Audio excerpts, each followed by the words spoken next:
Buenas tardes a todo el mundo. Muchas gracias por esta invitación. Yo soy originalmente de Venezuela, am, graduada de la Universidad Central y después me mudé a los Estados Unidos, específicamente a Boston, y soy internista infectólogo, trabajando la mayoría del tiempo en la Universidad de Boston y las clínicas que prestan atención primaria en la ciudad. Voy a revisar brevemente un poco de la parte clínica, de lo que estamos viendo aquí en Massachusetts. Estamos yo diría que al principio de 2 semanas muy difíciles, estamos un poquito por detrás de lo que está pasando en Nueva York y obviamente por detrás de lo que está pasando en España y en Italia. Espero que les pueda ayudar con algunas de las cosas que estamos viendo aquí. Esta es la agenda, vamos a tocar, como dije, algo un poco en la epidemiología, que todos probablemente están bastante al día, algunas de las características clínicas que creo que es importante de resaltar y algunos comentarios sobre el tratamiento. Luego entraremos un poquito en cómo COVID-19 ha cambiado los modelos de prácticas clínicas aquí en los Estados Unidos, sobre todo a nivel de medicina primaria y en los ambulatorios.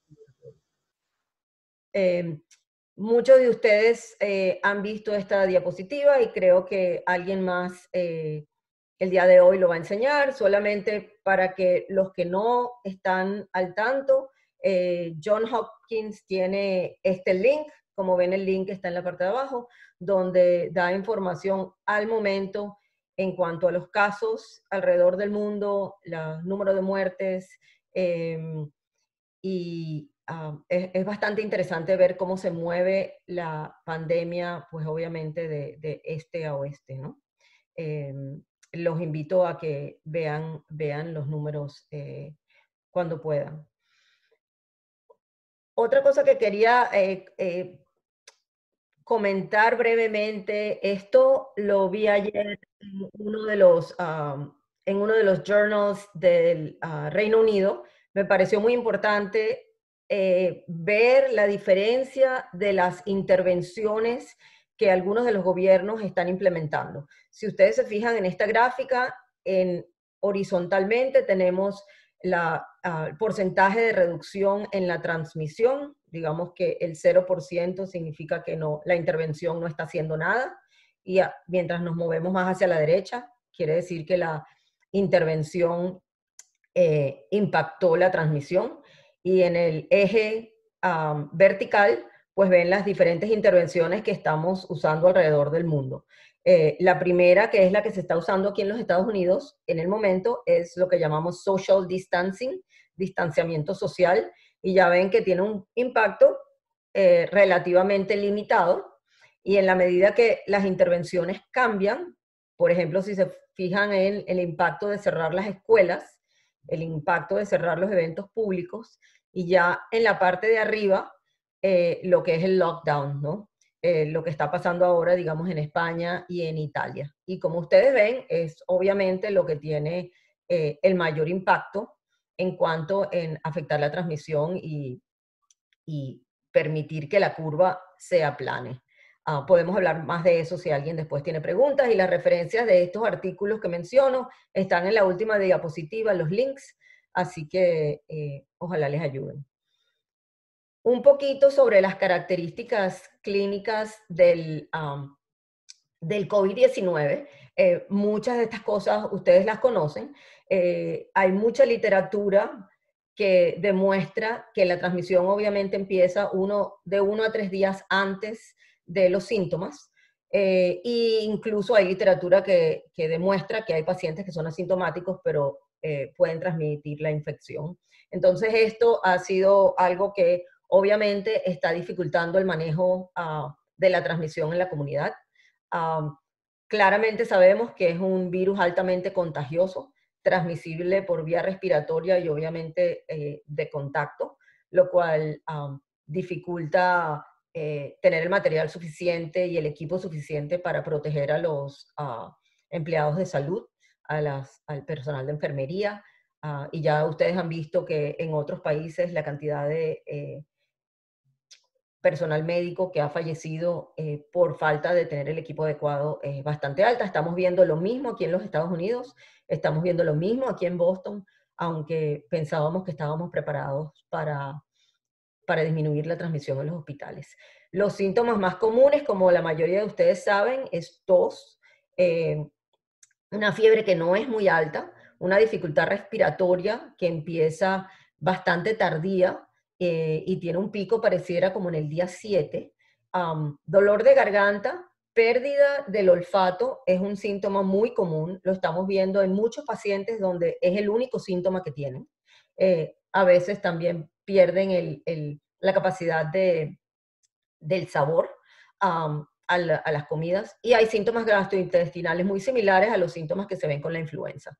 Entonces yo diría que si algo queda aquí, recuérdense que la anosmia, la pérdida del sentido del olfato, es realmente en este momento casi que patognomónico de COVID-19.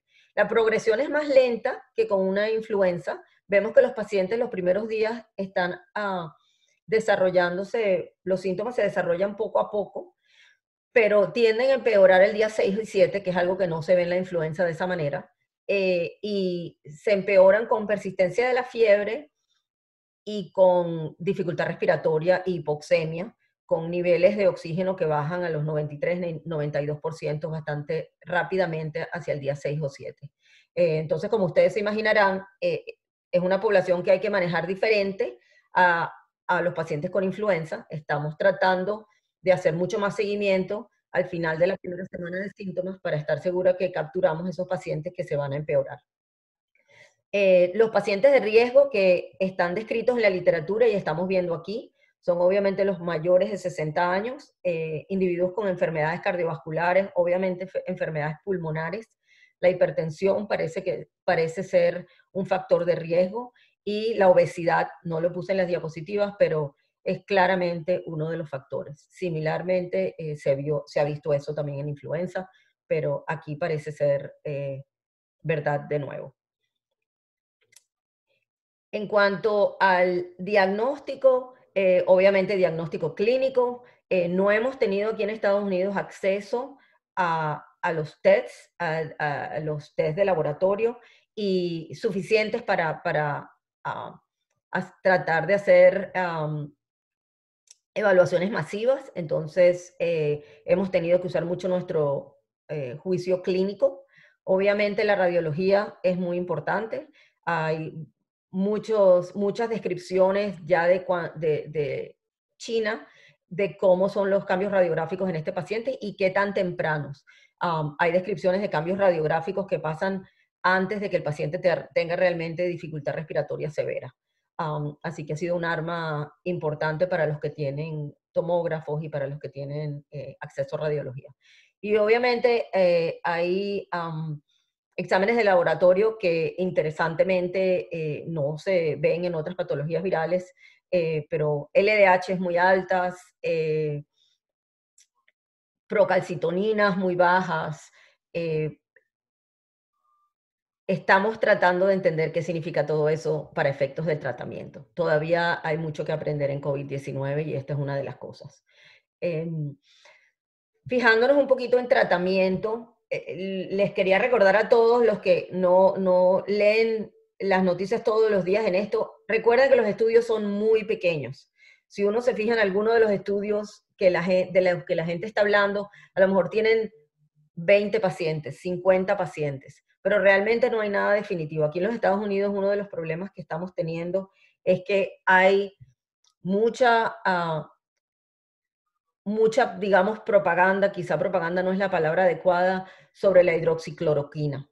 Y es peligroso cuando todo el mundo piensa que la data es bien sólida. Y realmente la data no es sólida, no fue sólida en China y los estudios que hay son pequeños. Así que se están usando diferentes regímenes. Yo diría que la gente está tratando de probar cosas nuevas y diferentes porque realmente los pacientes una vez se enferman y entran en esa etapa final, no pareciera que nada les hace efecto.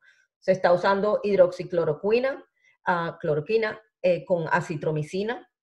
De nuevo, la data no es muy optimista, se está usando mucho interleuquina 6, de nuevo, nada de data sólida, anticoagulantes, drogas antivirales para los que se usan en HIV, una droga que se llama Remdesivir, que es totalmente, está toda en experimentación. Hay un hospital aquí en Boston que está haciendo un estudio randomizado. Y quería mencionar esteroides porque la literatura inicial parecía decir que debíamos mantenernos lejos de los esteroides en estos pacientes y que los pacientes que están en esteroides crónicos tenían mucho más alto riesgo para el COVID-19. Y ahora parece ser que en los datos de esta semana realmente, de Italia, de España y de aquí mismo de Estados Unidos, en los últimos días están usando mucho esteroides a diferentes dosis y realmente no sabemos si hay un rol o no en el tratamiento de COVID-19. Los anticuerpos neutralizantes, hablaremos un poquito en la próxima diapositiva, pero algo interesante. Y desde luego, en la profilaxis no hay nada. Eh, Hay gente que pensó que si se le daba hidroxicloroquina y acitromicina a los pacientes antes de que se enfermaran, quizás una maniobra. Aquí en Estados Unidos no tenemos suficiente droga para usarla para los pacientes enfermos y también para profilaxis. Así que en este momento aquí no se usa para profilaxis realmente. Eh, unos artículos que han empezado a salir estos días, los links y las referencias están al final, es sobre el uso de anticuerpos neutralizantes. Eh, Se usaron en el SARS, se usaron en MERS, que eran los otros coronavirus que hemos visto en años anteriores. Todavía no hay estudios en humanos, pero estamos extrapolando la data de nuevo de los otros coronavirus, pensando que estos anticuerpos que realmente actúan sobre una de las proteínas estructurales de este virus, que es la proteína S, eh, efectivamente pareciera que pueden interferir con la entrada del virus en la célula. Y si fuera así, pues probablemente tendríamos una arma muy poderosa en el tratamiento. Comparto con ustedes un par de diapositivas de slides que están en este mismo artículo. De nuevo, la referencia está al final de la imagen y en la última slide, para que vean un poquito el, el ciclo de vida del virus en esta diapositiva. Y si pasamos a la otra, el ciclo de vida del virus y el impacto de los anticuerpos neutralizantes, obviamente específicos para COVID. De nuevo, todo esto es nuevo, todo esto necesita mucha investigación, pero estos pacientes están eh, empeorando rápidamente y cualquier oportunidad de probar algo nuevo, la gente lo está haciendo. Que es realmente un cambio, sobre todo aquí en Estados Unidos, es un cambio impresionante ver cómo las cosas están cambiando tan rápido en favor de la ciencia y no es lo que vemos normalmente aquí, que todo parece ser muy metódico y para la aprobación de un tratamiento se lleva muchísimo tiempo. Em, Tocando brevemente en las complicaciones de esta enfermedad, muchos de ustedes saben, neumonías bilaterales es lo primero que vemos, síndrome de dificultad respiratoria del adulto, miocarditis, arritmias, embolismo pulmonar, sepsis. Pareciera que hay menos infecciones bacterianas superimpuestas, que es una de las complicaciones más graves de la influenza. Aquí no se ve, no parece verse tanto, pero sí es claro que cuando los pacientes entran en esa etapa de empeoramiento y que se desata una respuesta inflamatoria severa, es muy difícil revertir eso. En la mortalidad, pues mucha data todavía, estos números realmente no los vamos a saber hasta mucho más adelante, cuando estemos claros de cuál era el denominador y cuánta gente realmente estaba infectada, pero pareciera que la letalidad en China se calcula en el 1.38%, en Italia se habla del 7%, con una mortalidad que si hasta ahora se asume que probablemente terminará siendo entre el 0.5 y el 4% del total de infectados. Si uno mira solamente a la gente hospitalizada, probablemente la mortalidad terminará siendo entre el 15 y el 5 y el 15%, que bueno, es tremendamente alto.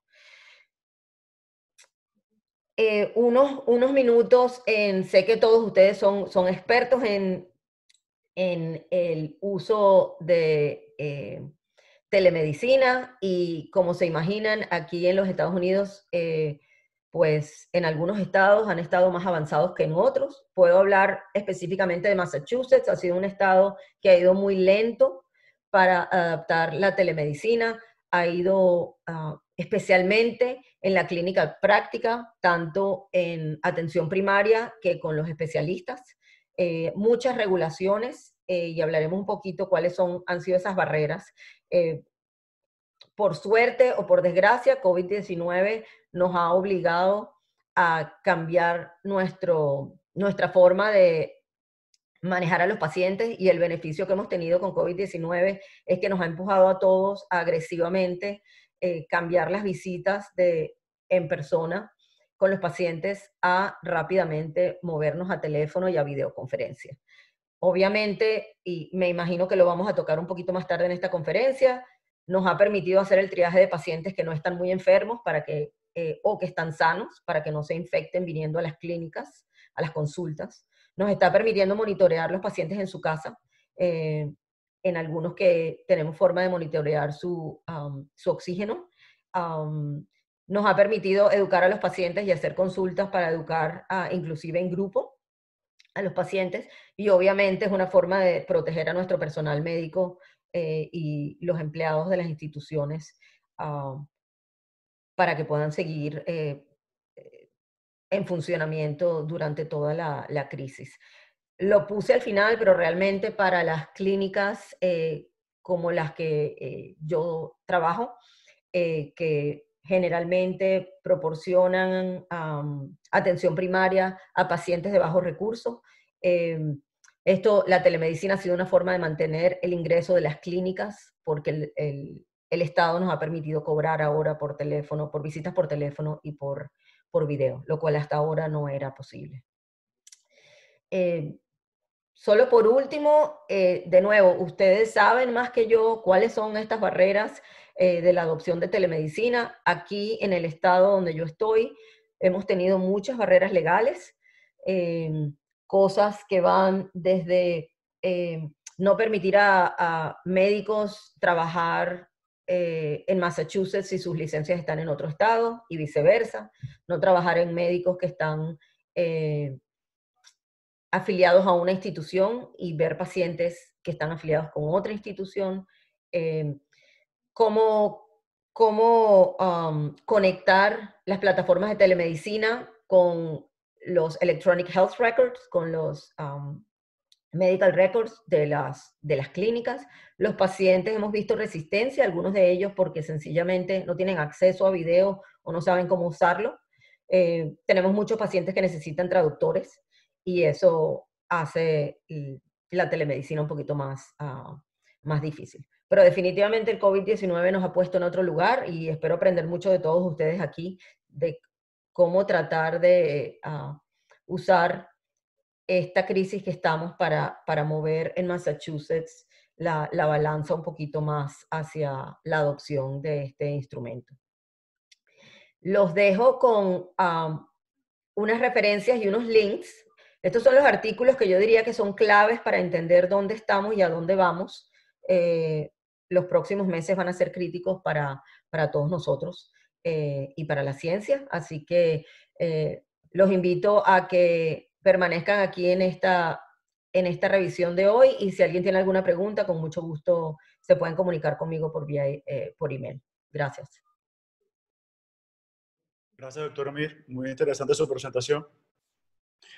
Bueno, ahora le daríamos el pase a la doctora Andreina Sanabria, que nos estará hablando sobre el uso de la telesalud y la telemedicina en la atención primaria de pacientes con COVID-19. Adelante, Andreina. Muchísimas gracias, Paco y Morel, por la invitación, y a todos encantada de estar aquí. Saludos desde Boston también. Bueno, como les comentó Morel, yo les voy a hablar un poco sobre la atención médica en el tema de salud primaria y de qué manera estamos abordando este tema en Telesalud.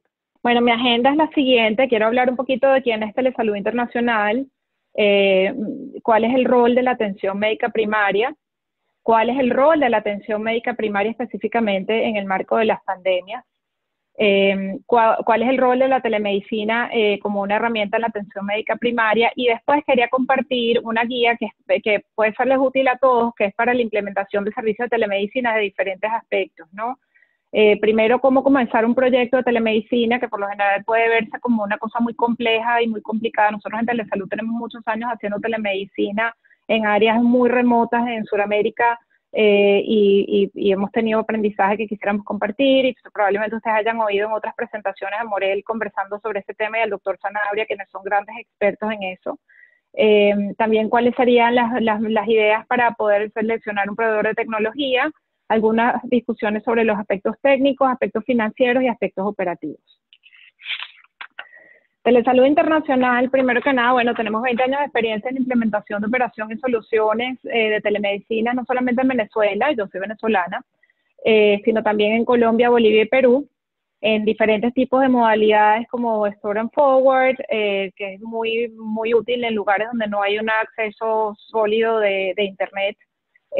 Igualmente en tiempo real, a través de teléfono o video, y pues a través de diferentes tipos de interacciones, ya sea entre paciente-paciente o paciente-médico o médico-paciente, y siempre con foco a la atención primaria. Aquí tengo algunos logos de nuestros socios a través de los años en Telesalud.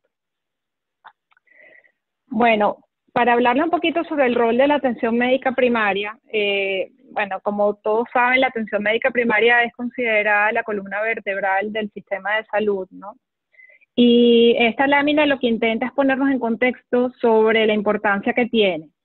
La Organización Mundial de la Salud desarrolló un plan estratégico para abordar los diferentes retos de salud que existen en el mundo. Este plan se llama el 13º Plan General de Trabajo, que fue desarrollado en el 2013 y que tenía como plan implementarse en el 2019 con miras a terminar en el 2023. Y este plan aborda diferentes temas que son consideradas amenazas para la salud.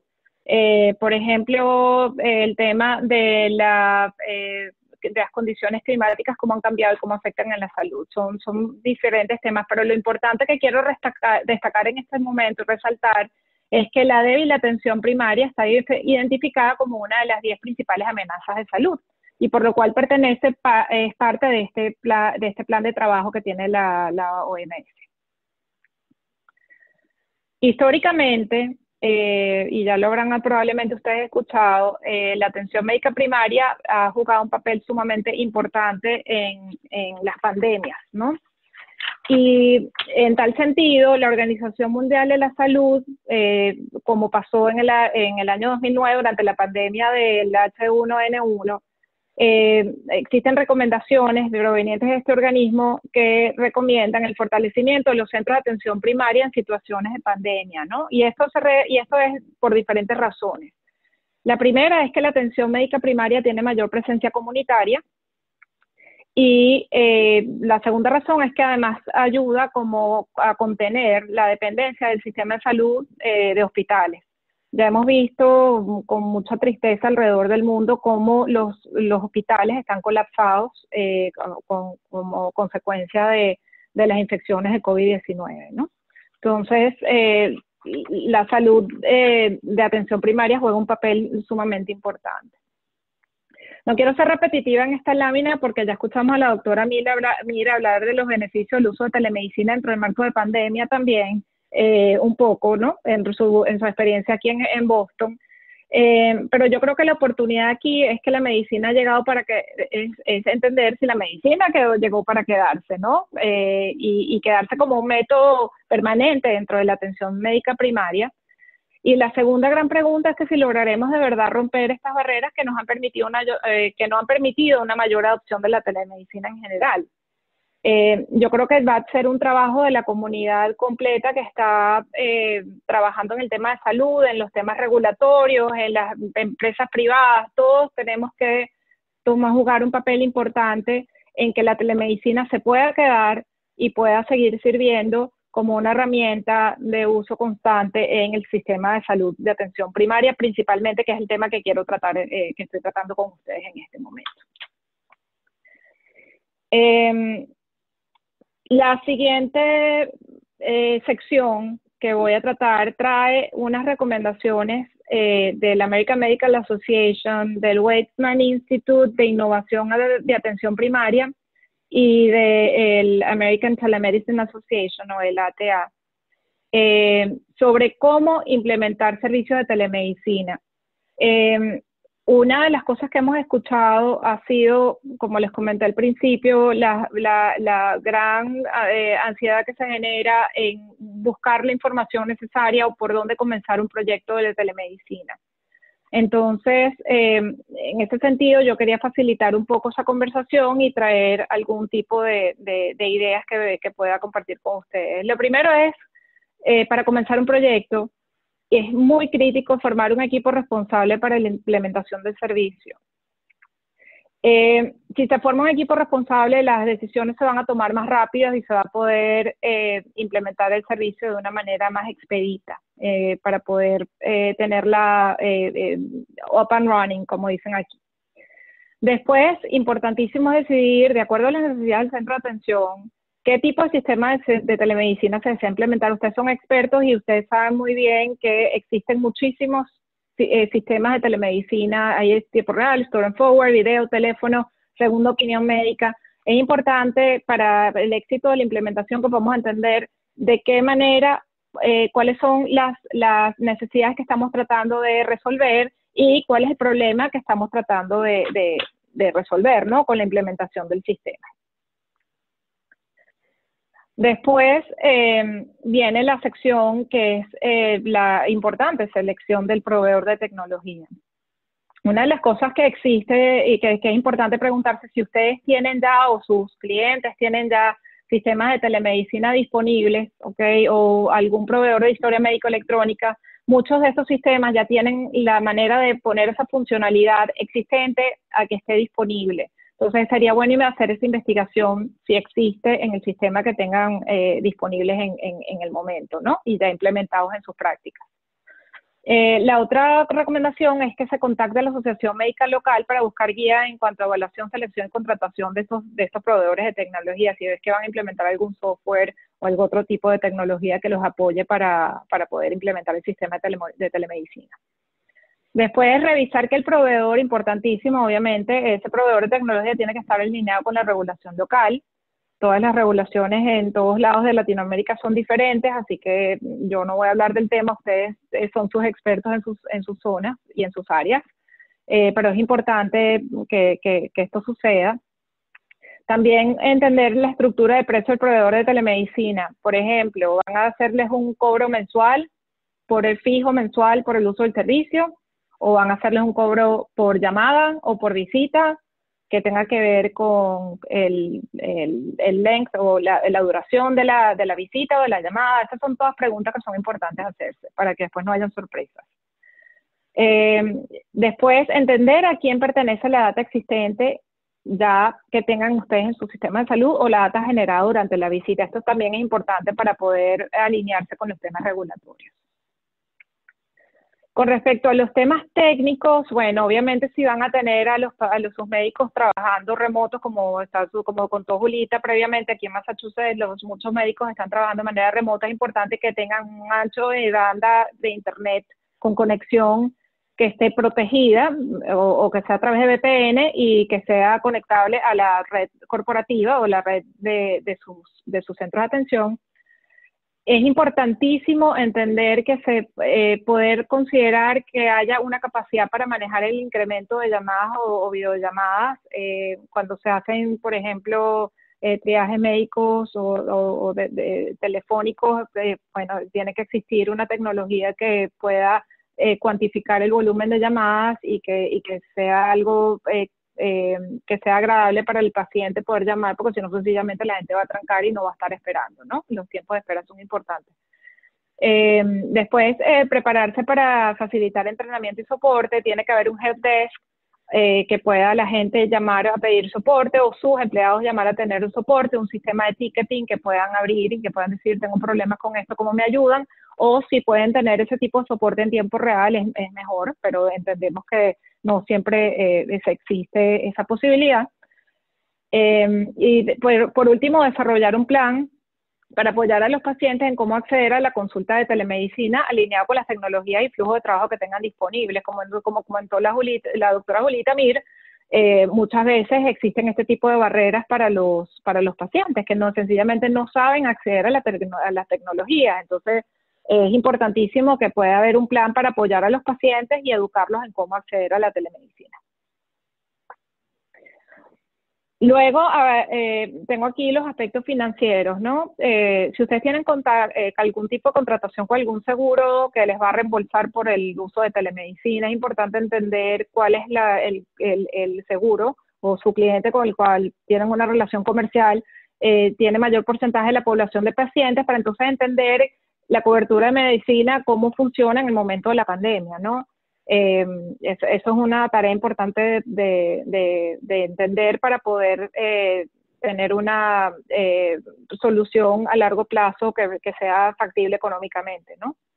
También es importante que ustedes puedan determinar cuál es el precio de consultas y servicios de telemedicina. Aquí en Estados Unidos está sumamente regulado, pero en Latinoamérica, o por lo menos en Venezuela, donde operamos por muchos años, no tienen esas mismas regulaciones, y creo que Colombia tiene ciertas regulaciones también con respecto a esto, que yo sepa y esté al tanto por ahora. Pero es importante poder determinar esos precios. Después, revisar el procedimiento para facturar según los requerimientos del país y región. Y después, si su institución, tiene sistemas de historia médica electrónica integrada con la facturación, deben asegurarse que se incluyan los códigos correspondientes para la documentación de la consulta de telemedicina. Muchas veces esos códigos no preexistían porque a lo mejor no existían la posibilidad de prestar los servicios de telemedicina que ahora están estudiando incorporar en las prácticas médicas. Entonces es muy importante que eso se pueda investigar también y estar al tanto para poderlos incorporar y no tener problemas en el futuro. Bueno, ahora viene la parte de los aspectos operativos, que es un poquito más larga, pero es sumamente importante para poder operacionalizar un sistema de telemedicina, ¿no? Primero, el desarrollo de protocolos para cuando la visita de telemedicina sea apropiada y entrenar a los médicos y equipos de atención en cuanto a eso, ¿no? ¿Es necesaria la visita de telemedicina? Sí, ¿cómo la vamos a hacer? Y entrenar a su equipo de atención. Después, es importante considerar una breve encuesta que el paciente pueda responder de manera electrónica o el teléfono cuando los pacientes lo contactan por alguna consulta con el fin de hacer el triaje apropiado. Eso es bueno poderlo tener listo de antemano antes de que el paciente efectivamente sea llevado a tener la atención de telemedicina. Es importante asegurarse de obtener y documentar la aceptación del paciente de recibir la consulta de telemedicina. Revisar los requerimientos de documentación en la historia médica electrónica. Por lo general se recomienda que se documente al igual que si fuese una visita presencial, pero eso es algo que hay que investigar. Determinar en qué horarios va a estar disponible la visita de telemedicina. A veces hay que bloquear unos espacios dentro de la práctica médica, y esto hablando de que sea algo sostenible en el tiempo después de la crisis de la COVID-19, que puedan ustedes determinar y poner en su schedule las disponibilidades de este tipo de telemedicina. Obviamente preparar un espacio para prestar el servicio de telemedicina. Esto va sobre todo, es muy importante para aquellos médicos que vayan a prestar servicio de telemedicina estando en sus casas, o las enfermeras o su personal médico, ¿no? Donde se pueda haber privacidad, donde el médico puede hablar con tranquilidad y respetando la privacidad del paciente. Después, elaborar un plan de contingencia o emergencia y comunicarlo al paciente antes de visita. Si llega a haber alguna emergencia o ustedes identifican que el paciente tiene algún tipo de emergencia, es importante tener un plan de contingencia y poderlo comunicar. Después, y muy importante, obviamente el médico debe verificar el nombre y la fecha del nacimiento del paciente al momento de la visita para asegurarse que están hablando con la persona correcta. Asegurarse que el médico se presente al paciente, presente sus credenciales, diga quién lo está acompañando y además si el paciente tiene alguna compañía durante la visita, eso preferiblemente debe quedar documentado. También es importante que el médico esté familiarizado o que tenga acceso a algún tipo de recurso próximo al paciente para poder referir al paciente en caso de que sea necesario, ya sea una emergencia, algún centro, otro tipo de nivel de atención que el paciente requiera, pues que el médico tenga eso a la mano para poder recomendar fácilmente y enviar al paciente de ser necesario. Esto es muy importante aquí en Estados Unidos. Obviamente nosotros en Latinoamérica no tenemos ese problema tan extenso, pero es importante considerar si se necesita algún tipo de traductores para el paciente que no hable su idioma. Y bueno, cuando tengamos nuestro sistema de telemedicina listo para implementarse y ya para estar disponible para todos los pacientes, es muy importante que esto se publique tanto en la página web o en el portal de pacientes, o que haya algún plan específico que sea necesario para las comunicaciones con los pacientes cuando los pacientes vayan a sus prácticas médicas o tengan algún tipo de contacto con su personal médico. Entonces, bueno, esto es todo lo que yo tengo. Yo también tengo aquí las referencias. No sé si esto va a ser compartido después, pero si quieren investigar un poco más sobre lo que la Asociación de Telemedicina, ATA y la AMA recomiendan, con muchísimo gusto lo puedo compartir para que puedan ustedes informarse un poco más. Así que bueno, muchísimas gracias por la oportunidad y también a la orden para responder cualquier tipo de pregunta. Gracias, Andreina. Excelente tu presentación. Bueno, ahora vamos a tener la oportunidad de escuchar al doctor Ramiro Vaca, quien nos va a hablar un poco sobre los protocolos de atención para pacientes con COVID-19. Él nos va a hablar de una experiencia real, justamente algo que se está llegando a la práctica en el sitio donde él trabaja. Adelante, Ramiro. Muchas gracias, Morel. Bueno, efectivamente, nosotros estamos trabajando en un proyecto de telesalud en mi institución desde hace algo más de un año. Desde entonces hemos lidiado con varias de las barreras que han mencionado en las presentaciones anteriores. Puntualmente, en este caso, la pandemia de COVID le ha dado un impulso muy significativo al desarrollo de la telemedicina en la región, ya sea desde la primera aparición de caso en Wuhan, en China, en diciembre del año pasado fue reportado el primer caso, a la actualidad se han desarrollado muchísimas estrategias de contención para tratar de aplanar la curva de contagios y darle tiempo al sistema de salud que se prepare para contener la pandemia y lo que se viene, ¿verdad?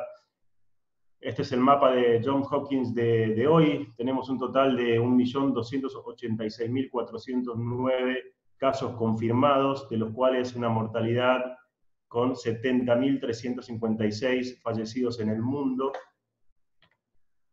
Sacando un poco de datos de esta base, esta es la curva de dispersión en Latinoamérica. Podemos observar claramente, deben estar viendo mi cursor, que Brasil en este momento tiene la mayor cantidad de contagios con 10.278, con fallecidos 432. Argentina se encuentra en este lugar, tenemos un total de 1.561 casos, 64 ahora, y 46 fallecidos a nivel nacional. Y esto probablemente tenga un poco que ver con las estrategias de aislamiento que se tomaron en el país muy tempranamente, no así en nuestro país vecino, en Brasil. Esta es entonces la distribución del mapa de Argentina de hoy, y quería mostrarles un poco cómo se ha distribuido a lo largo del territorio nacional. Lo que ven a la izquierda es un mapa de Argentina. Esto que estoy señalando es la provincia de Buenos Aires, y aquí está la capital de Buenos Aires, que son estos dos barras con más casos, ¿sí? La ciudad autónoma de Buenos Aires, 439 casos, y Buenos Aires provincia, 397. Yo estoy en una provincia que está está en la Patagonia Argentina, está en el sur, límite con Chile, aquí, y este es el número de casos que tenemos en la provincia, actualmente son 51. Verán que los números son significativamente menores comparándolos a gran escala internacional. Esta es la curva de contagios que se ha dado en la Argentina desde que se reportó el primer caso el 5 de marzo. Fíjense que estamos en los primeros días de abril, la cantidad de contagios por día está en algo así como entrando en alguna suerte de meseta, ojalá que se mantenga un poco más así. Argentina tomó medidas drásticas a partir del 13 de marzo. Aquí, cuando decretó cuarentena absoluta, cerraron las fronteras, se suspendieron las clases, se suspendieron todo tipo de eventos sociales, y esto creo que estamos viendo los resultados en esta etapa de la curva, ¿verdad? De todos modos, esperamos que el pico de contagios esté tal vez a fines de abril, principios de mayo, y además, por una cuestión estival también, entramos en el invierno en esta zona sur. En el caso de Neuquén, puntualmente en la provincia donde yo estoy, tenemos varios casos en estudio, tenemos 163 casos descartados, es decir, que se han hisopado y ha dado negativos, con diferentes tipos de reactivos, incluso en algunos pacientes con ventilación mecánica se han hecho aspirados traqueales, 46 casos confirmados. La cuarentena en Argentina se ha extendido, actualmente estamos en cuarentena por 7 días más, y es muy probable que se renueve o se restaure la actividad del país paulatinamente, no así las clases y algunas otras situaciones que reúnen masivamente a las personas. En este contexto, nosotros desde aquí presentamos justamente un proyecto de telemonitoreo domiciliario y intrahospitalario. Este proyecto se publicó hace 15 días en la revista de la ITT, en el número 7 de la revista, creo que está disponible online, después Francisco dará las instrucciones, y hay una presentación también al respecto, desarrollándolo en detalle. Pero básicamente les voy a comentar que se trata de que la telemedicina puede intervenir en ambas fases, en la fase actual, que es la fase de contingencia, en la fase donde uno trata de contener a los pacientes, tratando de dirigirlos al centro más adecuado y disminuir los contactos con su entorno, y eventualmente en una fase de mitigación en la cual seguramente habrá muchísimos más pacientes y los sistemas de salud se vean un poco saturados. Entonces, durante la fase de contingencia, nuestros pacientes target son los pacientes aislados, contactos estrechos, y hacemos seguimiento por videoconsultas, tomamos algunos signos vitales, temperatura básicamente, y estado clínico, es una videoconsulta que queda registrada. De esta manera podemos seguir la evolución clínica del paciente y eventualmente luego de 14 días incluirlo dentro de la masa de la población, que somos todos, todo el resto. Durante la fase de mitigación, repito que esta fase todavía no está presente, afortunadamente, porque va a ser un momento en el cual tendremos muchísimos más pacientes, pero durante esta fase va a ser necesario descentralizar la atención de los pacientes, es decir, no concentrarlos en lugares puntuales, sino que más bien tendremos que distribuirlos en su domicilio directamente. Nosotros tenemos preparado un kit de monitoreo domiciliario con termómetros, tensiómetros, saturómetros, y los seguiríamos con videollamadas desde su domicilio. Hoy la premisa, la normativa de Nación, cualquier caso, así sean casos de aislamiento, que tengan síntomas, casos que hayan sido sospechosos, se deben internar a una institución, así como también se internan los casos confirmados, se internan durante 14 días, se los sigue clínicamente, nosotros con telemedicina, les voy a mostrar en breve un video al respecto, y desde el punto de vista del laboratorio, con PCR, para tratar de evaluar el alta hospitalaria en el momento de que se dé negativo los laboratorios y la clínica lo justifique. Para detectar este tipo de pacientes, nosotros tenemos vigente, esta es la página oficial de la Clínica Pasteur, si van a la parte de telemedicina, van a encontrar un sitio que es para profesionales y para pacientes, porque tenemos el desarrollo también para profesionales, que luego les voy a comentar, pero para la comunidad en general, tenemos un servicio de atención de teletriage para coronavirus, exclusivamente para pacientes que piensan que pueden ser sospechosos de caso o que tengan algún síntoma al respecto. El paciente simplemente entra a la página y apretando un botón, esta es la interfaz que se ve después, apretando este botón de coronavirus, llama inmediatamente a un profesional el cual está conectado a través de la plataforma y se puede concretar una videollamada con capacidad para tomar capturas de pantalla, para transferir datos a través de la videollamada e ir completando una suerte de resumen de historia clínica que queda registrado y es trazable además para eventuales estudios, y no solamente desde el punto de vista científico, sino también, como mencionaba la colega en la presentación anterior, para facturación y presentaciones en obras sociales, financiadores. Este es un caso real de la semana pasada. Fíjense, nosotros estamos atendiendo cerca de 15 a 20 videoconsultas promedio por día. En este caso, claramente se veía que la paciente tenía una angina, probablemente bacteriana, estaba ya tomando amoxicilina. El tema es que le caía mal el medicamento, así que tuvimos que redirigirla a la clínica para medicamento bioral, pero estas son capturas de pantalla durante la videoconsulta. No solamente hay que desarrollar un plan de atención vía telemedicina, sea para demanda espontánea o consultorio programado, como lo tenemos, sino que también se adecuó un protocolo de circulación dentro de la institución específicamente para pacientes que sean enviados para triage en la institución. Es decir, nosotros vemos el paciente vía telemedicina. Si el paciente es un paciente que presenta síntomas sospechosos de caso probable, lo mandamos a un sector específico con una entrada diferenciada del resto de los pacientes, a un consultorio donde sigue un circuito de toma de muestra de laboratorio y eventualmente hacia su zona de internación, que también se han reestructurado zonas de internación de la clínica exclusivamente para pacientes con coronavirus-19, es decir, con infección comprobada de coronavirus, ¿verdad? ¿Qué es este sector? En una segunda fase se habilitará otro sector que en este momento funciona normalmente.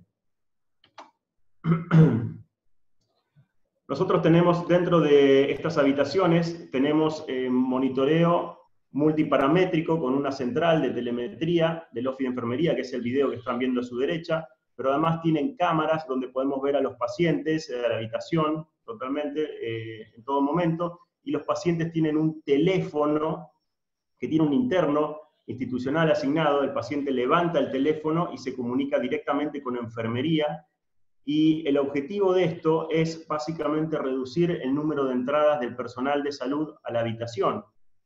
Si el paciente está lúcido y tenemos signos vitales estables y podemos observar además su comportamiento clínico, se reduce la necesidad de ingresar a la habitación para controles, en este caso, innecesarios, ya que lo tenemos controlado desde otra vía. Y la comunicación vía teléfono interno, el paciente puede llamar directamente al enfermero y decirle, me duele la cabeza, y el enfermero directamente va a la habitación con el paracetamol en la mano para dárselo, y ya se disminuyó un 50% de veces que el enfermero ingresa a la habitación. Esto no solamente tiene repercusión en el contacto de un caso confirmado, sino que también disminuye la utilización de recursos y descartables e insumos que en este momento sabemos que además de escasos están en un costo en alza. Nosotros implementamos la telemedicina intrahospitalaria, tenemos una red de Wi-Fi garantizada para estos pacientes y lo vamos evaluando dentro de la institución. El video que les voy a poner a continuación es un caso real donde yo estoy hablando con un paciente internado en la clínica. Voy a dejar que escuchen un poco el audio cuando atiende el paciente, pero quiero comentarles, noten que yo voy a ir escribiendo la evolución. Excelente, Eduardo. Bueno, me alegro mucho.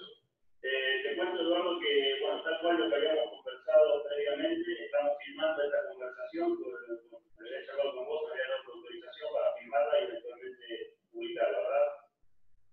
Perfecto. Bueno, muchas gracias, Eduardo, por el aporte. Contame cómo estás, cómo ha pasado en las últimas horas.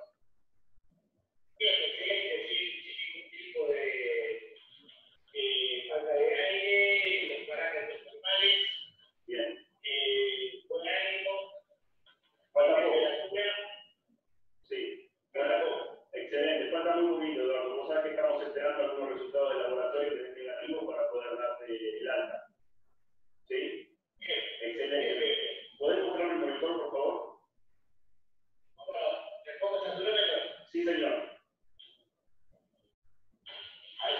Noten que durante la consulta voy escribiendo en la evolución porque voy anotando todo lo que me dice el paciente y estoy haciendo capturas de pantalla de lo que me va mostrando. Me muestra el monitor.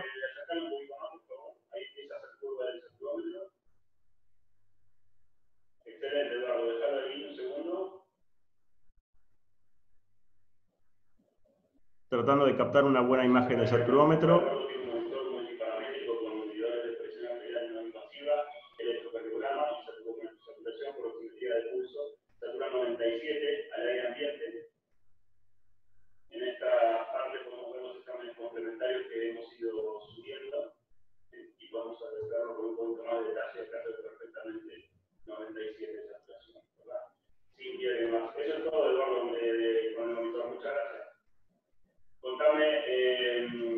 Contame algo más, ¿tenés algo más? Bueno, para no excederme mucho más en el tiempo, este es un ejemplo concreto de una videoconsulta real de uno de los pacientes internados en la institución que seguimos con monitoreo con telemedicina intrahospitalario. En la fase de mitigación, como les decía, se trata de centralizar el cuidado de los pacientes con cuadros leves, esto es muy importante, descomprimir las salas de internación, descomprimir las guardias para control de seguimiento y reducir el desplazamiento de pacientes por la vía pública. Pero sepan que el sistema de videollamada es igual al que acabamos de ver. Los pacientes target son casos confirmados con sintomatología leve, que estén estables, que estén con cuidados disponibles en el hogar, que tengan equipo de protección y que no existan miembros del entorno de la familia que puedan tener riesgo de complicaciones. Por ejemplo, personas mayores, niños pequeños, mujeres embarazadas, personas inmunocomprometidas, personas con afecciones crónicas al corazón, pulmonares, diabetes tipo 1 insulino requiriente o insuficiencia renal crónica. A estos pacientes les damos un kit con termómetro, saturómetro portátil, tensiómetro, guías de recomendación, registro de instalación a la plataforma, instructivos de utilización, insumos de aislamiento respiratorio para cuando el momento del traslado a la institución por alguna eventualidad. El sistema de videollamada, como les decía, todo lo que subamos en las imágenes durante la videollamada queda en un PDF que se puede adosar a la historia clínica digital, es perfectamente trazable y eventualmente facturable. Además, la plataforma está incluida y utiliza los estándares informáticos HL7, que sirve para compartirlo con un montón de situaciones y brinda seguridad en cuanto al derecho del paciente, la privacidad y transferencia segura de datos médicos, y además está articulada con el nomenclador SNOMED para patologías. Así que los beneficios de la utilización de la telemedicina en este momento disminuyen las posibilidades de propagación, brinda un control clínico diario con posibilidades de contacto bidireccional, seguimiento evolutivo y de respuesta al tratamiento, disminuye costos significativamente, disminuye la utilización de recursos hospitalarios, permite trazabilidad evolutiva, registro de respuestas a tratamientos y plan de respuesta inmediata ante complicaciones y eventualidades. Muchas gracias.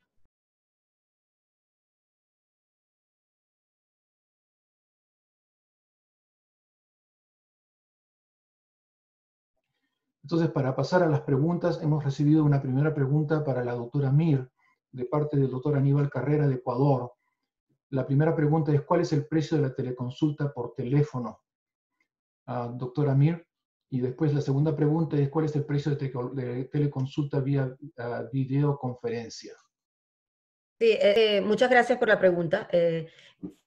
Quizá les sorprenda mi respuesta, pero hasta el 1 de marzo en el estado de Massachusetts, el estado no pagaba por consultas telefónicas o por video, excepto para cosas relacionadas con psiquiatría. Y es uno de los pocos estados en los Estados Unidos que el gobierno no pagaba, no nos reembolsaba por eso. Es parte de por qué no se ha adaptado en la medicina ambulatoria.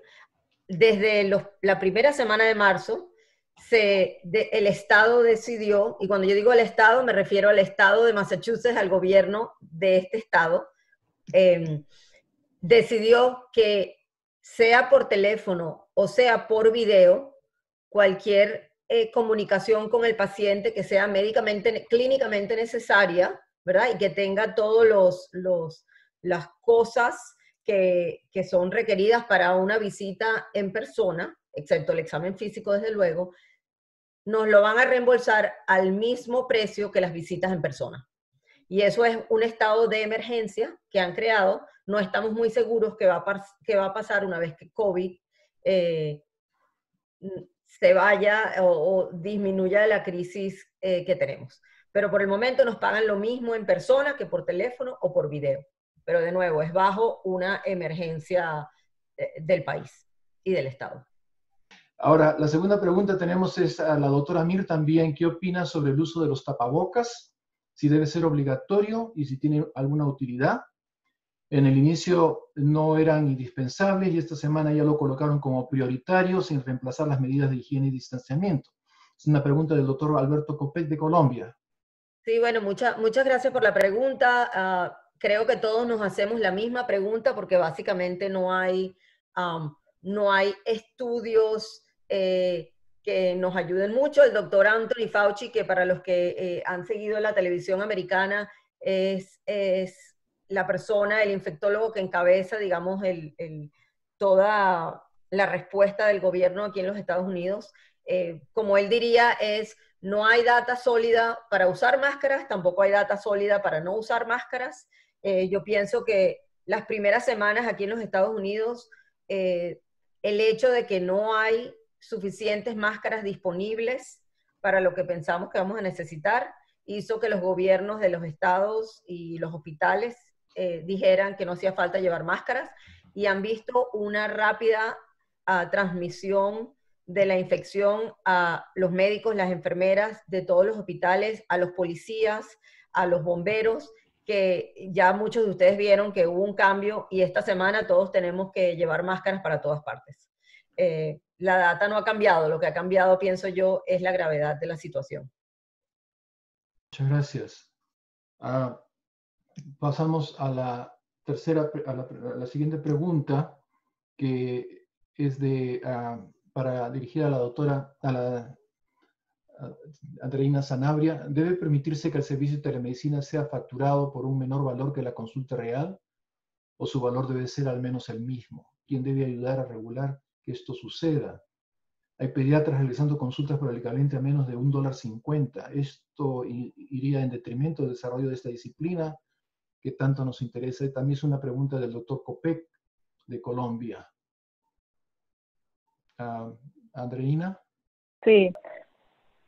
Con respecto a la primera pregunta, yo diría que la respuesta es que debe tener por lo menos el mismo valor del tiempo de un médico o de un personal de salud en tiempo real. Y de hecho, como Julita comenta, eso es lo que está sucediendo aquí en Estados Unidos en este momento.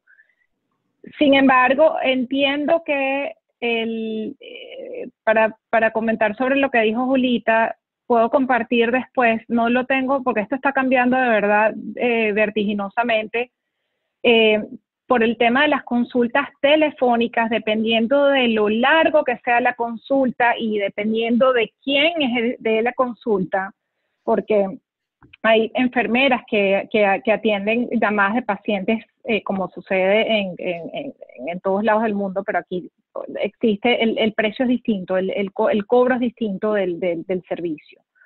Entonces yo creo que debería ser lo mismo ahora. Si ustedes van a implementar algún sistema de telemedicina con fines comerciales, como fue el caso de nosotros en Telesalud en Venezuela, y pues allí ya el modelo de negocio va a cambiar y ahí eso ya es un tema de contratación de las empresas en su modelo de negocio con sus clientes, ¿no? Entonces, esa parte yo creo que depende del contexto del que se pregunte. Pero para ser justos, yo creo que debe ser el mismo costo del tiempo del médico en tiempo real o no en tiempo real. Ahí hay otras maneras de medir el beneficio económico, como es que la persona no se movilice, y ese es el caso de la Fundación Proyecto Maniapure, que es aliado de Telesalud, ejerciendo nuestras consultas a distancia en estos lugares remotos.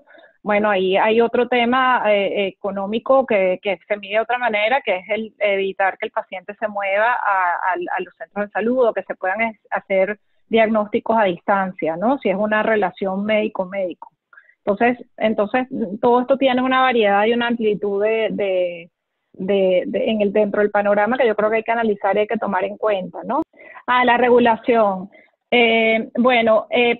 La regulación, yo creo que papeles como el que tiene la ITT o tiene la Asociación de Telemedicina Americana, el ATA, son entes que deben, yo no conozco los detalles de la ITT, pero puedo hablar del ATA. son entes que están proponiendo y están activamente, no necesariamente haciendo lobby, pero están activamente haciendo propuestas a los gobiernos para poder hacer regulaciones que tengan que ver con el tema de telemedicina o de telesalud, ¿no? Yo creo que ustedes aquí en AITT, yo vi han habido cambios en la regulación en Colombia que yo creo que sería importante ver cuáles son. La AITT tiene ustedes postearon aquí en la página, Francisco, por favor corrígeme, hace un par de meses, y creo que está todavía, cómo cambió la regulación en Colombia con respecto a telesalud y telemedicina. Y hay una exposición bastante completa que habla sobre el tema, y ahí los invito a que lo vean a los que estén en Colombia para que entiendan de qué manera cambió la regulación y puedan de verdad ver cuál sería el mejor camino para poder abogar por algún cambio o alguna cosa que se haga, ¿no? Al final termina siendo esto es como una relación comercial también, es lo que el mercado pague. Yo creo que existen otros tipos de empresas como de telemedicina que tienen médicos, por ejemplo, en redes de médicos venezolanos, y ellos cobran lo que ellos cobran y la gente lo paga, ¿no? Entonces, muchas veces la regulación se tarda más en actuar que efectivamente lo hace la tecnología o lo hace la necesidad en el mercado, ¿no? Entonces, bueno, yo creo que es una pregunta muy difícil de responder, pero estas son mis observaciones. Acá les estoy presentando, muchas gracias, Andreina, la página web que hemos diseñado, donde dice legislaciones de telesalud en Iberoamérica. Ustedes van a la página web de nuestra asociación, teleiberoamerica.com, hacen clic en legislaciones de telesalud, y estos son documentos que han sido aportados por nuestros distintos asociados titulares, que han logrado colectar toda esta información a través de los años. Están en orden cronológico, perdón, por ejemplo, en el caso de Colombia, desde el año 2006, y va evolucionando hasta lo más reciente que tenemos en el año 2019. Acá tenemos otro grupo de documentos de parte del Ecuador. Cada uno está enlazado con sus respectivos PDFs, donde ustedes pueden ver el documento completo, y los invito pues a que participen en este tipo de base de datos. O sea, si ustedes tienen de algunos de los países de Iberoamérica, si ustedes tienen referencias para poder incluir dentro de esta base de datos, sería estupendo si me la pueden enviar a la misma dirección, contactar@teleiberoamerica.com. Muchas gracias. Vamos a continuar con las preguntas. ¿Es posible hacer seguimiento clínico a pacientes moderados a leves con criterios clínicos tales como el Roth Score? Gracias por la pregunta. Esto es una de las cosas que estamos trabajando en la última semana, es cómo podemos manejar a los pacientes, sobre todo en este momento en COVID, que tienen enfermedad moderada o leve. Y justamente ayer estaba revisando el Roth Score con unas colegas para ver qué tan fácil era poder hacerlo por telemedicina, ¿no? No es muy fácil explicarle al paciente por lo que pude probar el fin de semana, pero definitivamente, sea con el Roth Score o con otras formas, necesitamos poder manejar a esos pacientes en casa, y estamos tratando de ver cómo les hacemos llegar oxímetros o usamos los teléfonos inteligentes que todos tenemos para ver si podemos conseguir aplicaciones que ayuden al paciente a medirse el oxígeno en casa y nos ayude a evitar las visitas a la emergencia lo más posible. Muchas gracias. La siguiente pregunta también para la señora Mir viene de Elías Salinas de Perú. Dice, aquí en Lima se ha visto que pacientes que han recibido acitromicina, la curva QT y a eso se le agrega hidroxicloroquina. ¿Hay dificultades? ¿Cuál es su opinión? Sí, desde luego. Pues para los clínicos en la llamada, ya saben que las dos, la hidroxicloroquina y la citromicina, prolongan el segmento QT del electrocardiograma. Entonces, bueno, hay un aumento del riesgo de arritmias. Por eso es que pienso yo que esta combinación no se ha hecho muy popular en el manejo de ambulatorio, y realmente tiene que ser con el paciente monitoreado en el hospital. Veremos más adelante qué pasa, pero yo pienso que es una combinación peligrosa para que la gente, sobre todo en Latinoamérica, empiece a usar esto ambulatoriamente si no hay monitoreo. Aquí en los Estados Unidos definitivamente no se hace. En el caso de pacientes graves hospitalizados, ¿cómo interviene la medicina para la disminución del riesgo de contagio? Posiblemente quisiéramos invitarlo a Ramiro también para que conteste esta pregunta mejor. Yo creo que Ramiro puede mejor que yo esto. Claro que sí, con todo gusto. Quería también aportar algo a las respuestas anteriores de algunas preguntas que surgieron en el email. Con respecto al precio de la consulta, puedo decirles que en Neuquén el precio de la consulta por ahora se asemejó a un valor promedio de la consulta de las obras sociales, y el paciente en este momento paga la consulta y luego debe ir a gestionar a su financiador eventualmente un reintegro de lo que haya pagado, pero vale la consulta y sí son pagos que ya se están efectuando. Con respecto a los módulos de monitoreo domiciliario, se presentan de esa manera, con un módulo que tiene un costo determinado para poder solventar los gastos.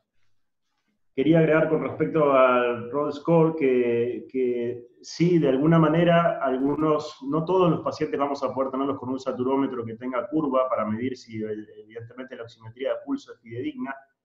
Entonces hay que empezar a evaluar algunas otras situaciones, como por ejemplo esto, ¿no? Tratar de que el paciente diga una frase de corrido y ver cómo se entrecorta el aire mientras habla, tratar de que aguante la respiración, tratar de que cuente una determinada cantidad de números mientras va hablando.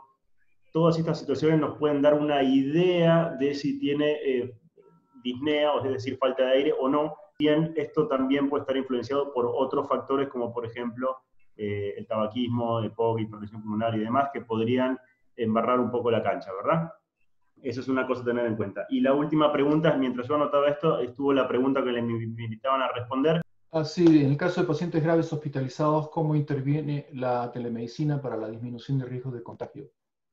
Bueno, en el caso de pacientes graves, estamos hablando de un paciente grave, es el paciente que necesita soporte de oxígeno, que necesita un aislamiento total, que probablemente esté en una unidad de cuidados intensivos y que si no está en ventilación mecánica pronto lo estará. Este tipo de pacientes, el rol de la telemedicina es limitado en el sentido de la videoconferencia. Sí podemos hacer telemetría de signos vitales mediante estas centrales de monitoreo que yo les mostraba, pero no tiene demasiado impacto hacer una videoconsulta con un paciente que está grave. Estos pacientes sí amerita ponerse el disfraz de astronauta y entrar a la habitación para poder revisarlo como corresponde día a día, porque la evolución puede ser catastrófica a la hora siguiente. Así que en este tipo de pacientes no serían los candidatos ideales, excepto la telemetría de signos vitales, que esto está en implementación, ¿verdad? ¿Cómo se remunera al médico? En Argentina hay uno de los conflictos en los colegios médicos. ¿Han tenido algún inconveniente con los mismos en Neuquén? Bueno, con respecto a los colegios médicos, inicialmente el año pasado hubo algún colegio nacional que estaba un poco reticente a la implementación de telemedicina, pero cabe aclarar que la telemedicina no va a suplantar nunca la consulta médica presencial, ni pretende suplantarla. Son dos cosas diferentes. La telemedicina es una herramienta más para el médico, es decir que desde ese punto de vista tenemos que incorporarla a la práctica y de ninguna manera va a desplazar la consulta presencial.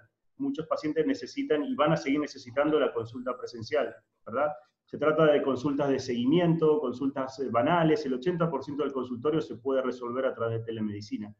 ¿Cómo se remunera al médico? En el caso de la clínica, se hace a través de mercados de pago electrónicos, y la clínica luego le paga al médico prestador. La facturación es a la inversa, el médico factura a la clínica, ¿verdad? Se trata de simplificar el sentido de las operaciones. Espero haber respondido a la pregunta. Hay también una pregunta del doctor Aníbal Carrera, que quisiera volver a la pregunta original quisiera también redirigir la misma pregunta a todos los ponentes. En el caso de los precios de teleconsulta por teléfono y de videoconferencia, tanto, no sé, en Venezuela, si es que tienen Morel inclusive puede ilustrarnos en ese caso, o Andreina Sanabria, si también podría expandir esta pregunta del ingeniero Aníbal Carrera. En el caso de Venezuela varía mucho. Una teleconsulta por lo general cuesta mucho menos que una consulta presencial. Inclusive tenemos tarifas que van desde un 30% hasta un 50% del precio presencial. Pero realmente no debería ser un indicador para la región. Aquí tenemos una situación completamente diferente, económica y socialmente y políticamente distinta. Sé que hay en este momento servicios de telemedicina que se hacen de manera muy privada entre médicos y sus pacientes, sobre todo aquellos médicos que han viajado al exterior, y normalmente se conviene una tarifa entre ellos. Ya no hay un estándar, no hay una medida que podamos tomar como referencia para otros países. Muchas gracias. Quisiera saber la opinión de Andreina. Bueno, la experiencia que en Venezuela, que sobre triaje médico telefónico específicamente, nosotros teníamos un contrato con Seguros Mercantil, que es la aseguradora más grande en Venezuela, y el contrato de nosotros era un contrato capitado. Entonces, los pacientes, a nosotros nos pagaban una capitación por el grupo de pacientes que atendían, que tenían acceso a las llamadas. Yo quiero decir algo con respecto a eso. En Estados Unidos, la tendencia ha sido, y Julita puede hablar de eso también, si les interesa, la tendencia ha sido de moverse a lo que llaman un fee for service, a un value-based care, que es en cual la manera en que se mide es a través del resultado final que tiene toda la asistencia médica en el paciente. Esa es la tendencia ahorita, ¿no? Entonces se está compartiendo el tema de riesgo entre los pagadores o los seguros, tanto como Medicare o Medicaid, incluso los comerciales, con los centros de atención médica. Entonces, en la atención médica primaria se están capitando también el número de pacientes que se asignan a un centro de salud.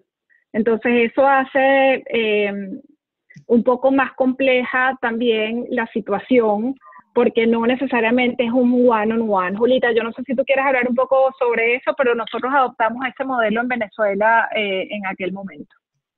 Sí, bueno, aquí en Massachusetts y en muchos estados de los Estados Unidos nos estamos moviendo a eso, ¿no?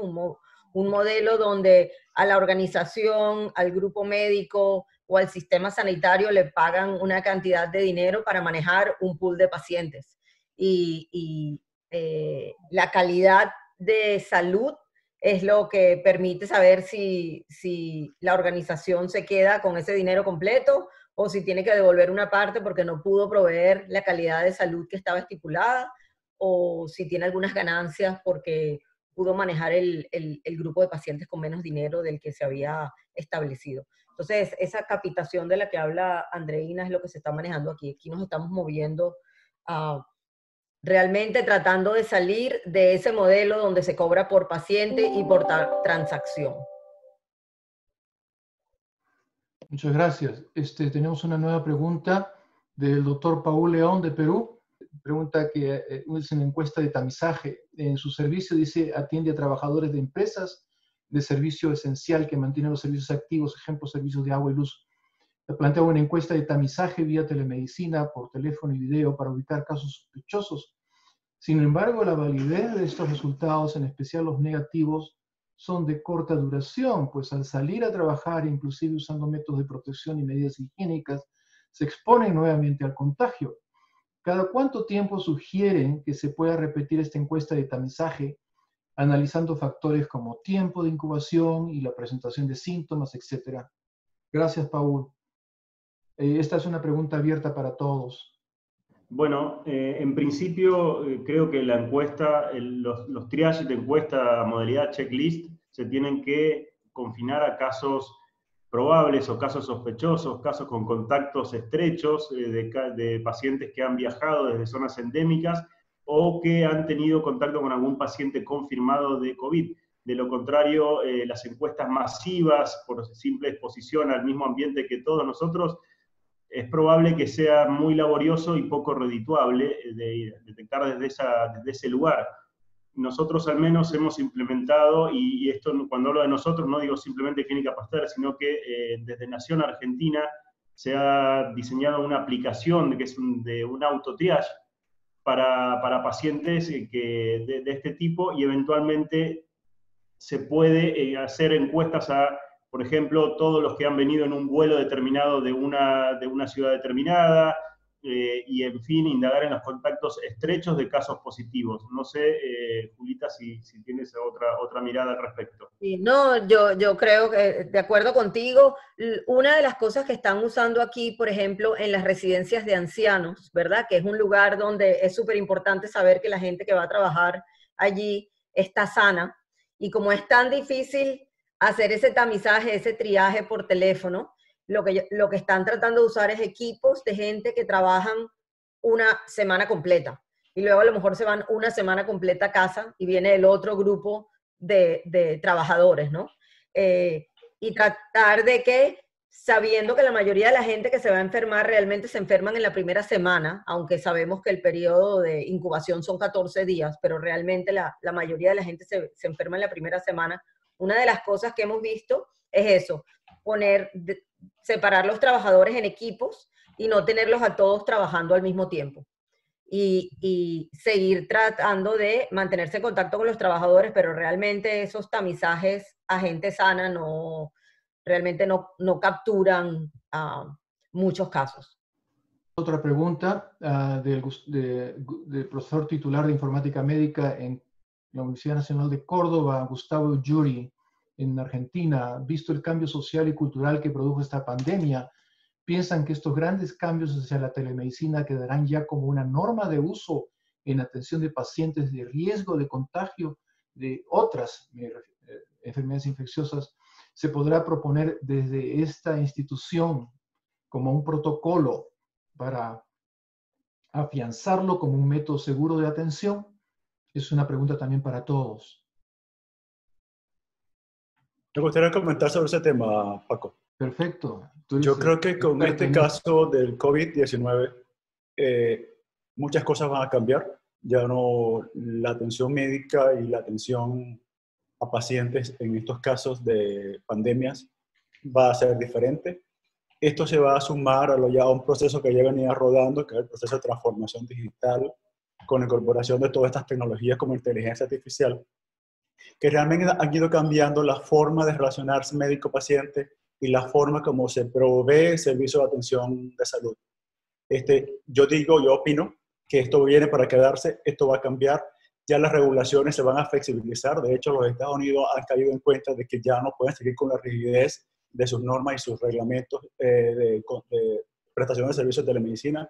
Y yo creo que debería ser una lección para muchos países de la región, que ni siquiera hasta este momento han considerado telemedicina como una herramienta de prestación de servicios a aquellos casos como ahora de pandemia con el COVID, o con casos para llevar servicios de atención médica a regiones apartadas de sus geografías. Yo quiero agregar a lo que Morel dice, estando completamente de acuerdo, pero yo quisiera abogar por la implementación de telemedicina como una herramienta indispensable en la atención médica primaria. La telemedicina ha sido muy adoptada en especialidades muy complejas y se invierte mucho en especialidades muy complejas, y yo creo que esta es una buena manera, es un buen momento, para reflexionar sobre el impacto que queremos que estas tecnologías tengan y se puedan masificar y se puedan democratizar. Creo yo que es un poco la reflexión también que tenemos que tener. El ingeniero Raúl Orantes nos pregunta: deseo conocer si hay alguna iniciativa o programa de telemedicina o telesalud que esté operando en México en apoyo a la pandemia en particular. Realmente no tengo conocimiento de que se esté utilizando telemedicina en tratamientos de casos del COVID, pero realmente no lo pongo en duda. Aquellos centros de atención que utilizan por lo general atención vía telemedicina, no dudo que lo estén haciendo. Y de hecho, México es uno de los países abanderados en el uso de la telemedicina en la atención médica de pacientes. Lástima que no está nuestro asociado Adrián Pacheco, directivo del CENETEC México, para que nos profundice un poco más sobre el tema. Del doctor Martín Torres Cava, ¿qué equipos son los necesarios para la telemedicina intrahospitalaria y cuál es el costo aproximado por cama? Bueno, los equipos necesarios para telemedicina intrahospitalaria son variables. Si tenemos en cuenta que los monitores multiparamétricos tienen precios variables de acuerdo a la marca y su procedencia, no son baratos los equipos multiparamétricos. En general los usaríamos para pacientes de terapia intermedia o cuidados especiales, los estamos ampliando a este tipo de pacientes. El costo asociado por día de cama de un paciente es equivalente al de una unidad de cuidados especiales o terapia intermedia en ese caso.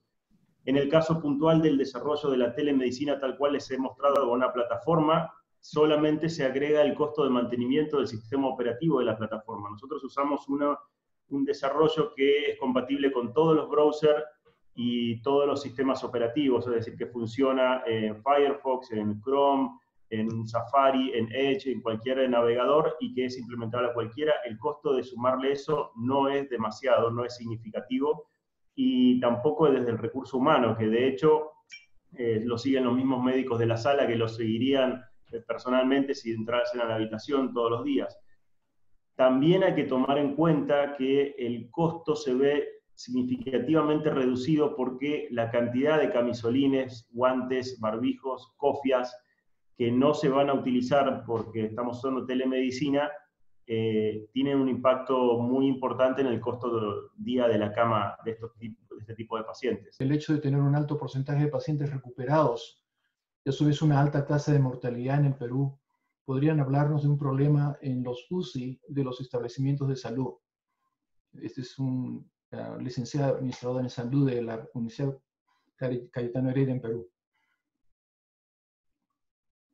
Sí, lo único que yo puedo decir es que hay que muy temprano tratar de hacer modelos predictivos para saber cuántas camas de terapia intensiva van a necesitar. Hay algunos modelos, ahora no me acuerdo en qué artículos, pero sí hay muchos modelos afuera que permiten calcular un poquito cuál sería la capacidad necesaria para tener suficientes camas. Y los hospitales aquí en Estados Unidos desde hace 3 semanas están creando más espacios de terapia intensiva y tratando de traer respiradores, ventiladores de otros hospitales comunitarios más pequeños, donde quizá no los van a usar tanto, y digamos que ponerlos en los hospitales más grandes de la ciudad. Sí es cierto que las estrategias de ventilación mecánica pueden tener una influencia en la evolución del distrés respiratorio. Estrategias con volúmenes protectivos de 6 a 8 mililitros, con PIP, con determinados picoflujos y determinados parámetros de ventilación mecánica pueden proteger a estos pacientes. Hay incluso algunos trabajos de decúbito prono en pacientes con ventilación espontánea. Asumo que el colega que hace la pregunta debe ser intensivista o médico y me va a entender el léxico de intensivista, ¿verdad? Pero está incluso planteado el decúbito prono en ventilación espontánea con máscara con reservorio a 100%. Pregunta para todos, ¿qué opinión tienen sobre el uso de las aplicaciones de pulso oximetría en celulares para hacer seguimiento y control a pacientes? ¿Conoces alguna plataforma open source para telemedicina? Bueno, yo, si me permiten la respuesta, creo que no hay ninguna aplicación que pueda, desde el punto de vista del fundamento físico, de cómo se obtiene la saturación por oximetría de pulso, es inviable que un teléfono celular pueda reproducir el sensor que mide la impedancia a través de un capilar.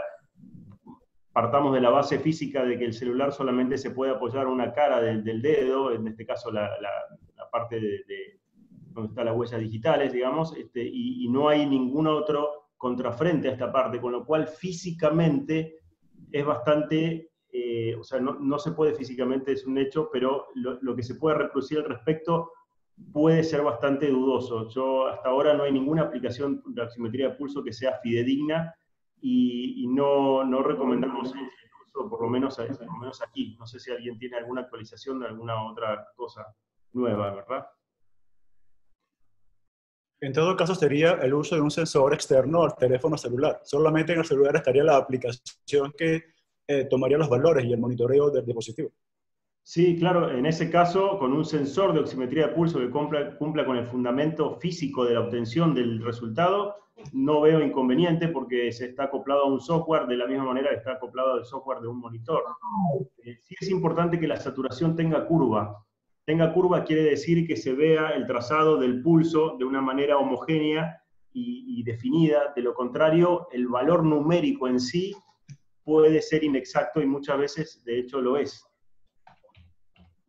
Bueno, quisiera aprovechar para agradecerle a Ramiro, a la doctora Mir, a Andreina su participación realmente muy interesante. Y también agradecerle a toda la audiencia que nos han estado acompañando de sus países. Realmente veo que la participación es bastante nutrida. Bueno, le agradecemos a todos. Gracias, Paco, realmente por coordinar y por ayudarnos con este evento. Y quedamos pendientes para un próximo webinar que esperamos que sea pronto, dada los cambios que se nos vienen encima y la velocidad con los que están cambiando las cosas. Gracias, Paco. Si tienes algo que agregar, tienes el micrófono para ti.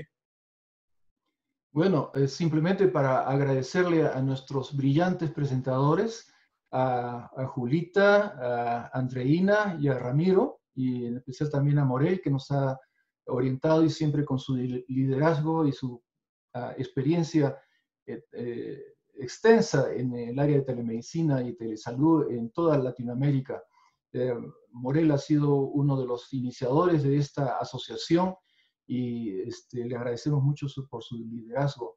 En lo que se refiere a, hay un comentario que están haciendo acerca de la parte comercial que yo he mencionado de AMD Telemedicine. Es una compañía de garantía que ha estado en el mercado por mucho tiempo.